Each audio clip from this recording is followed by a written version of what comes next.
everybody, welcome back to the channel. My name is Brittany of BrittanyJJones.com. Thank y'all so much for joining me for another Scripture Share Saturday. So today we're just going to hop right into it. I don't want to hold up y'all Saturday. And we're going to be coming from Hebrew. Now, just a little bit of backstory before I hop into the scripture. Number one, it's like a two-part scripture. You can get blessed twice from it. I love scriptures like that. At least that's what I say, a two-part. It's a two for one.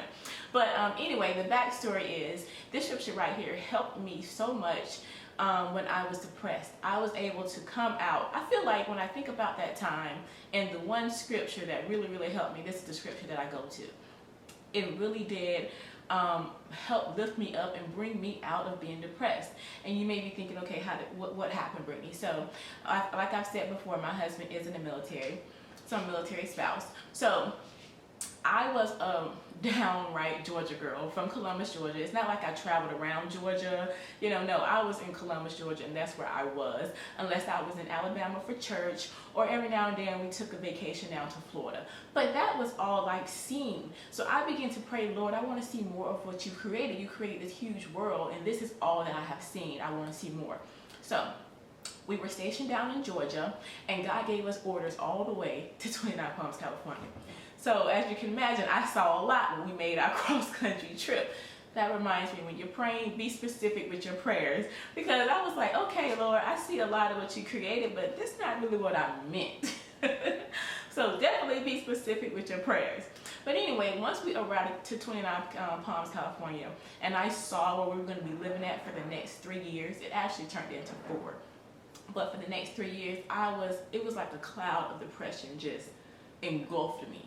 And I could not get out of it. Like, I was staying in the house. I didn't want to talk to anybody, knowing that my family was all the way in Georgia and I was out here by myself. And I say by myself because Jerome, when we arrived, he just got orders that he was going to be, not orders, but he had just got word that they were going to be deploying. So I was like, you got to be kidding me, God. You bring me all the way out here to leave me. We had 2 boys at the time. Leave me with the 2 boys by ourselves. So I was done. Like, done. So I don't know if someone told me or if I just got into the word on my own, or maybe I heard it or remembered it, but Hebrews chapter 13 verse 5. Let your conversation be without covetousness, and be content with such things as ye have, for he hath said, I will never leave thee nor forsake thee.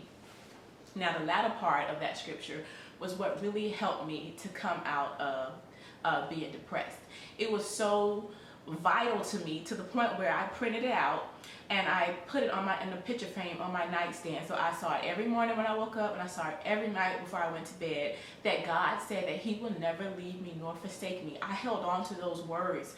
And so if you are going through the same feeling where you're feeling alone, maybe you're in a new place, maybe you just started college or going to be starting college, maybe you're going to be leaving home, maybe you got a new job, whatever the situation is, and you are in a new environment, you just don't know anybody, you're kind of feeling that depression creeping on, I encourage you today to get into this scripture, post it up if you need to. Have faith when you post it up that, you know what, God, your word said that you will never leave me nor forsake me, and I really need you right now because I'm in a new place.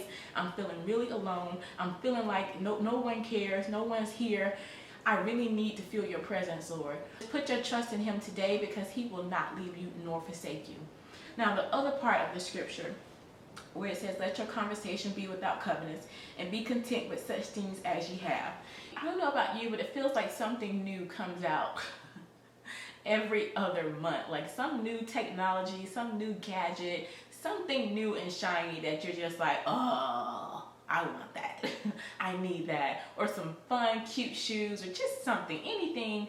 It just seems like it's something always just like grabbing at your attention, making you think that you need it, but you really don't.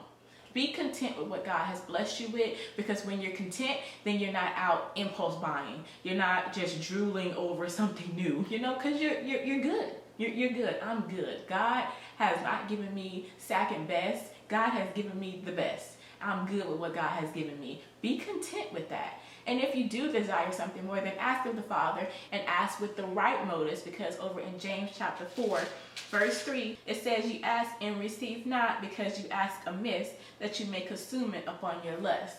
Meaning that you're asking with the wrong motives, so that you can spend what you get on your pleasures. So that is not, you're not going to receive anything when you're asking like that. So make sure that you are asking with the right motives and in due time. And we already know what due time is. Due time is God's time.